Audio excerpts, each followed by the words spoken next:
Чүй облусунун Сокулук районуна караштуу Жаңгарач айылынын тургундары жалпы аяштарымды жана жолдошум Кайырбекти 23 февраль ата мекенди коргоо күнү менен куттуктаймын.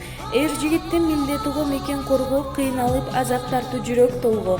Абирин ар намысын сактап калуу жоокердин эрдигиго антты бузбо.